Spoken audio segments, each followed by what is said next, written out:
Ok, otra parte importante del vocabulario son los conectores o conjunciones, que son palabras que se utilizan para conectar dos ideas, pueden ser oraciones o incluso párrafos, pero además establecen una relación entre las dos ideas. Esa relación es lo que se conoce como la función. La función puede ser de contraste, de adición, de ejemplo, de secuencia, de conjunción, etc. Entonces veremos algunos de los más conocidos. Por ejemplo, una de las funciones más importantes es la de contraste, que es algo así como mencionar el pero de las cosas. Y las tres más conocidas son but, que significa pero, although, que significa aunque, y however, que significa sin embargo. Las de adición están la más conocida, que es and, que significa y, also, que significa también, y besides, que significa además. Ok, continuando con los conectores, la siguiente función es el ejemplo. Para dar ejemplos se utiliza la expresión más conocida, for example, por ejemplo, for instance, que también significa por ejemplo, y that is, por ejemplo. Las de secuencia, las que simplemente marcan el orden primero, segundo y tercero, first, second, y palabras que marcan el antes y el después.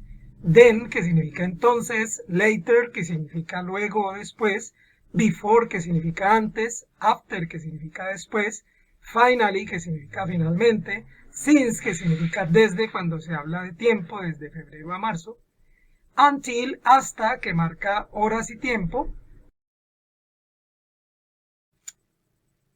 Ok, continuando con los conectores, tenemos los de propósito o resultado, expresiones como so that, que significa así que, in order to, que significa para, es lo mismo que el for, therefore, que significa por lo tanto, thus, que significa por lo tanto o así pues, in conclusion, que significa en conclusión, y in summary, que significa en resumen.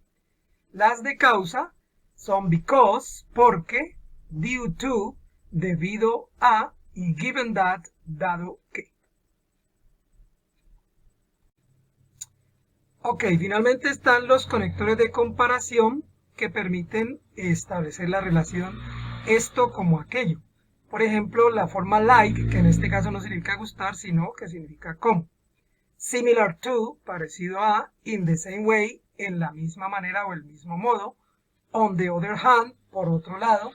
In contrast, en contraste, y while, mientras que.